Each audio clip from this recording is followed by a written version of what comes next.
Aujourd'hui, je suis à Angers pour me plonger dans l'exposition Digital Florea de Miguel Chevalier, une exposition qui transforme le musée des Beaux-Arts d'Angers, juste derrière moi, en un espace d'expérimentation et de découverte de l'art numérique et virtuel.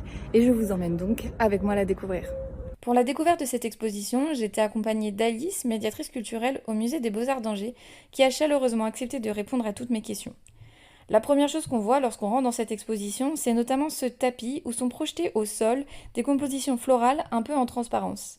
Et ce tapis est interactif, donc je me suis amusée à marcher et sauter sur cette installation, pour voir un peu comment réagissaient les différentes compositions. Ensuite, dans une deuxième partie de l'exposition, on découvre ce grand écran où sont générées par ordinateur et intelligence artificielle des plantes. Et l'artiste s'est inspiré de recherches de l'INRAE pour intégrer 300 paramètres qui permettent de générer aléatoirement ces plantes sur cet écran. Alors vous pouvez le voir, celle-ci est aussi interactive puisque quand je passe ou je cours devant l'écran, eh bien les plantes se mettent en mouvement, un peu comme si j'étais le vent. Entre ces deux installations, on peut découvrir aussi un cabinet de curiosités contemporain composé à la fois d'œuvres de l'artiste et des éléments de sa collection personnelle, et des objets sélectionnés par Miguel Chevalier issus des collections du Musée des sciences naturelles d'Angers.